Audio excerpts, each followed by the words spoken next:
Hi Capricorn, Sun and Rising. Welcome to your August 2021 Astro Update. It's Rena here. I have been trying to do this forecast of yours several times, so hopefully this will be, fourth or fifth time will be the charm. So I'm recording this on the 28th of July, so right before August begins, and there are actually a couple of transits that are happening at the end of July that will inform the events of August. So I'm going to include those in the mix because they're actually much more relevant for August than my July's forecast for Capricorn was. So the first one is Mars in Virgo, and I can't remember if that's tomorrow or if it was yesterday. It might have been yesterday that it entered Virgo. And of course, Virgo is an earth sign like you are, Capricorn, and it's the earth sign before you. So we think about that wheel, and so we look at what is coming before you that forms a trine with you, which is a very supportive angle. And we're talking about the ninth house. So when I did it before, I said the fifth house. I guess I was like in my mind, I don't know what I was thinking. I think I was, well, doesn't matter now. But it's actually the ninth house, and this is the house that Sagittarius rules. And in your chart, you have Virgo as this house. And so this is a place of expansion. What Mars is all about is this physicality, this almost like, I was going to say nervous energy, but that doesn't have to be nervous, just energy. Physical, wanting to roam. The ninth house is like long distance travel. So if you have been, because of the shutdown, if you have been forced to cancel travel plans in the past year and a half or so, you may be like, okay, I'm doing this.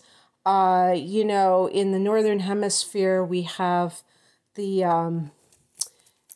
is our summer, so I'm thinking, especially for the United States, there is this, I notice a lot of people who end up postponing their vacation time until August, and then they're like, oh, we got to take this, and they do it at the last minute.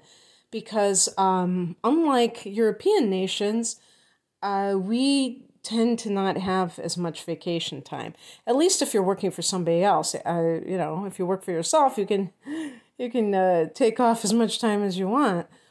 But if you're working for somebody else, you might be lucky if you get 2 or 3 weeks a year.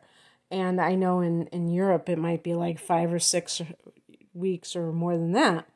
So the thing is that it's just this, very limited time. And so that's kind of the reason that people tend to kind of hoard it for when they can use the perfect timing. And then they're kind of like, oh, wait, it's almost September. And then the kids are going to be back to school and they're not going to be able to take off. So some of you may be, thinking along those lines.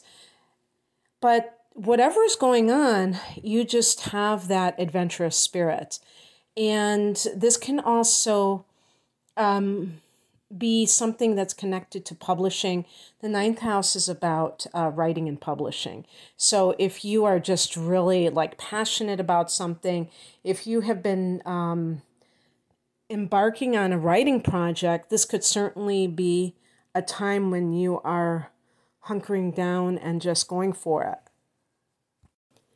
And then the other thing that's going on is that Jupiter, and this might be on the 29th. Again, it doesn't matter. It's like last few days of July.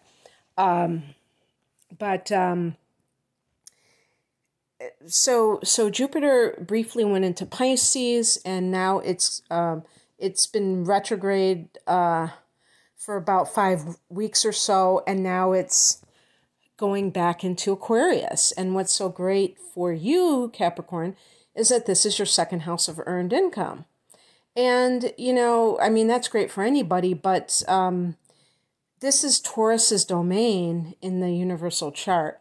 And that means that it's an earth house, and you rule the 10th house, and that's an earth house. So you have an affinity for this type of energy and what it represents. And so I can see some Capricorn people being very, wanting to, or maybe just receiving blessings, financial blessings. And especially if this was something that eluded you the first time around, because during the retrograde cycle, it can bring past blessings back to you. And yes, it could be in terms of a job and your earning capacity, but I would say just in general, any kind of money that you're attracting into your reality, into your life at this point.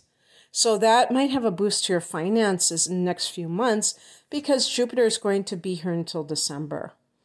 It goes direct in October and it stays there until December.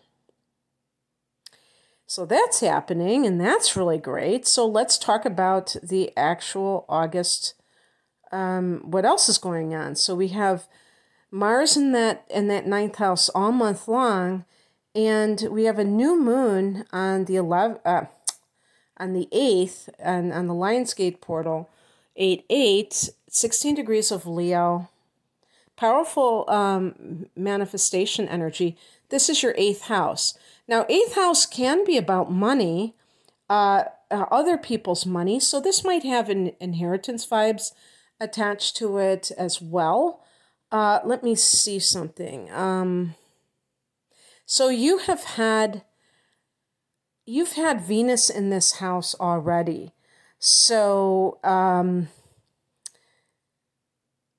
this could be like, if this is money that you are earning on your own, maybe you are starting a new job in accounting or investment banking where you're dealing with other people's money. And so maybe it's that kind of thing, because the 8th house is shared resources.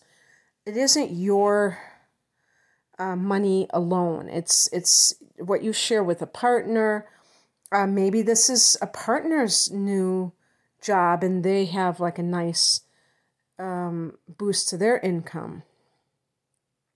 On the 11th, Mercury goes into Virgo, so Mercury goes into that travel sector, that higher mind sector. Mercury is the mind, and that can involve intellectual pursuits. It's also about languages. So if you are a linguist, I'm not going to go there. Of the cunning variety, no, I'm just kidding. Mercury in the 9th can be languages, like if you are teaching English as a second language and that is connected to your travel plans, or Mercury can also be like, or a traveling professor in general. Perhaps this has something to do with you getting paperwork together, or like a passport type of thing, so that you can travel, and all of your ducks in a row that have some kind of paperwork involved with it. And so that's happening. And then again, there could be a literary connection to that too. On the 16th, Venus goes into Libra. So here we have another cardinal sign like you, angular house, in this case, the house that you rule, 10th house of career, Venus. The better it gets, the better it gets. This is in that sector. Oh, well, it's interesting. So Venus has been in Virgo until the 16th. Well, so Venus was in that 9th house for 2 weeks. I was even saying, but I just figured it wouldn't be that important. I was going to say with Mercury in the 9th that you could be talking to foreigners. But I was even thinking of a love interest. And now that I see that Venus has been there, I mean, if you've been communicating with somebody from far away, maybe somebody you met online and you're planning to visit them. That could be it. Venus in the 10th house can be good for career developments. Things go as planned, harmoniously. You make a good impression on people who have authority, who have power in the world, who have power over you professionally. And if you're interviewing, that can be very good.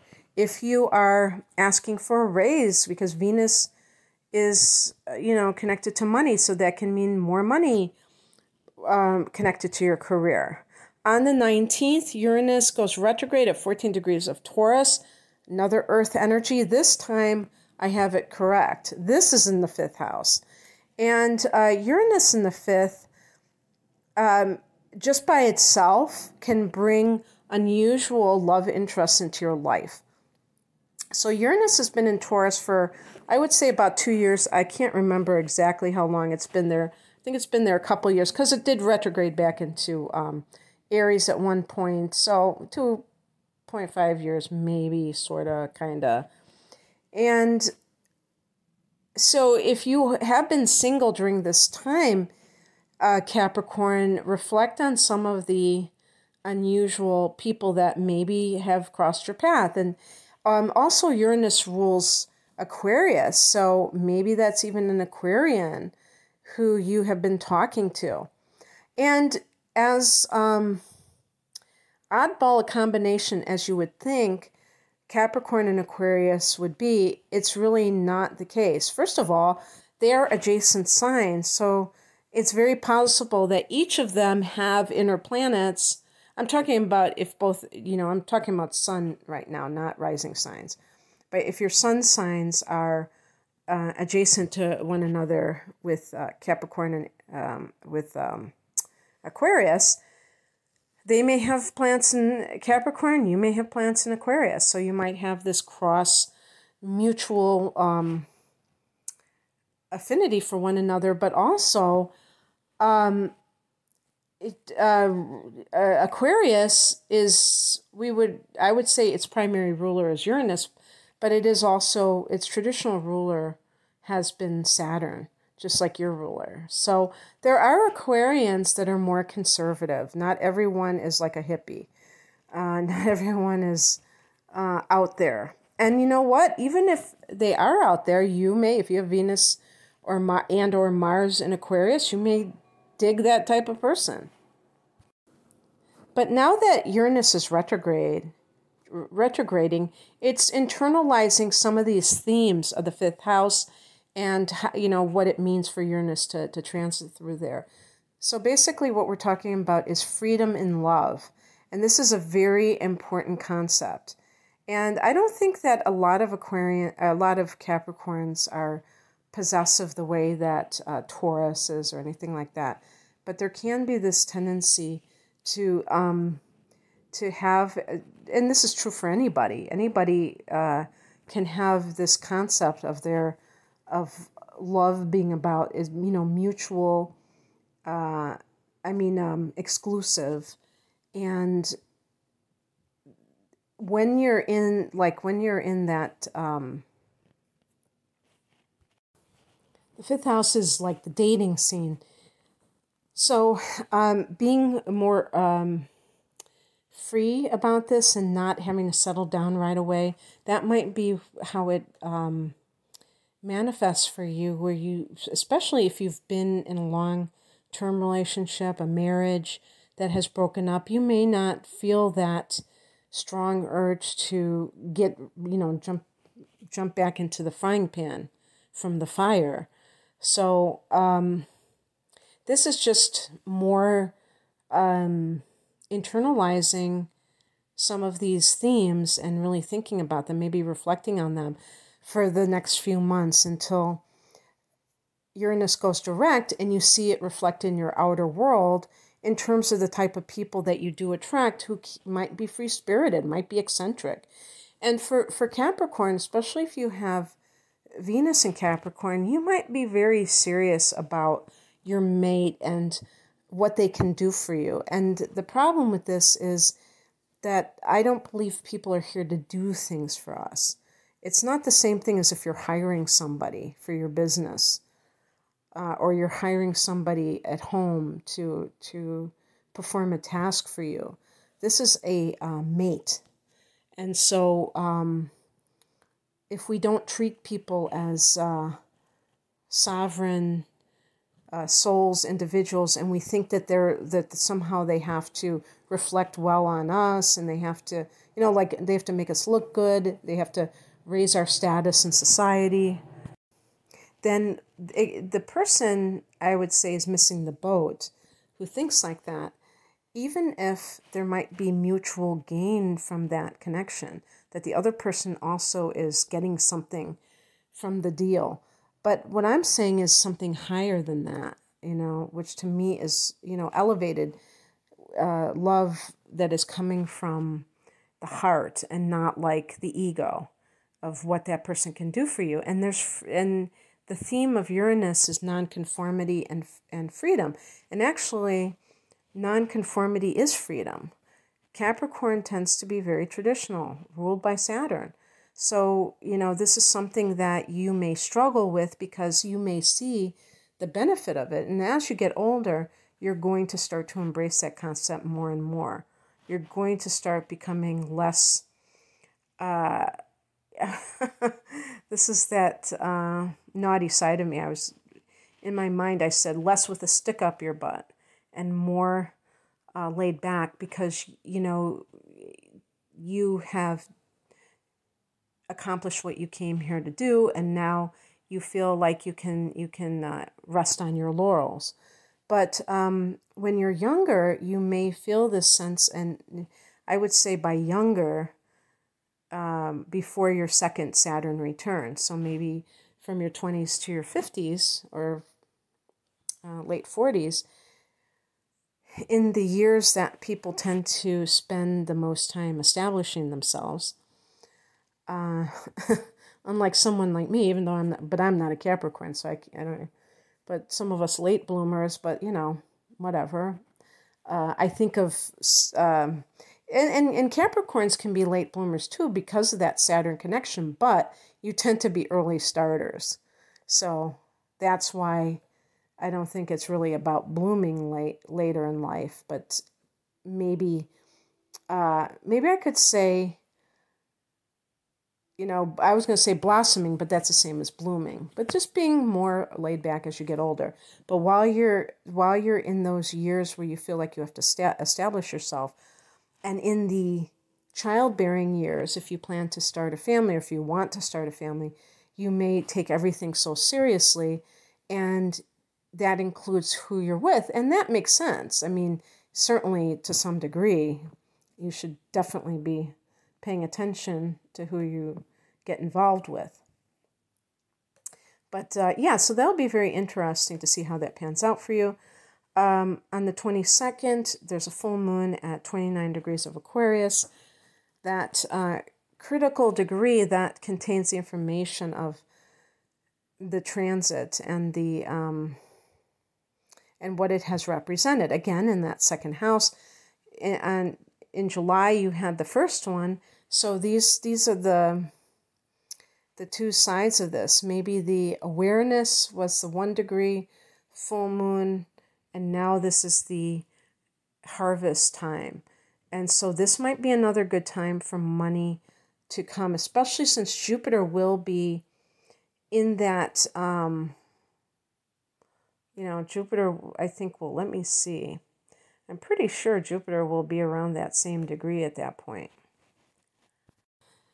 Well, it's not loading up for me, and as I recall, because this is coming weeks after Jupiter went back into Aquarius, I think I'm not correct on that one, so let's forget about that.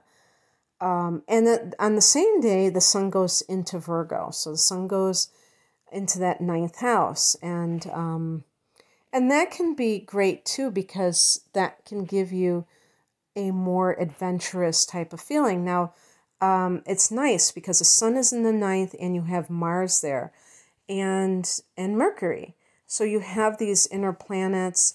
Maybe you are feeling like you need that freedom and you want to take that trip.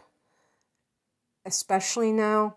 On the 30th, Mercury goes into that 10th, into Libra. And so maybe negotiation with higher ups.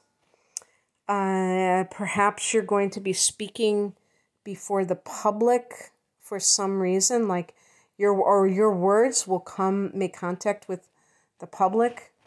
Again, you've had Mercury in the 9th house. That might be like some writing thing, but this might have like a lot of momentum, or you can get a lot of recognition for the things that you've written. So, yeah, I think I'm going to leave it there. I hope that this resonated, Capricorn. If you'd like a personal reading, I do natal chart interpretations. I do have specials that are extended natal chart with transit. So it's 2 hours altogether for a discounted price, versus getting individual readings. But if you just like the natal chart, or you just like the transits, I have those separately. And I have other readings as well. The link is below. Thank you for listening. Take care. Bye.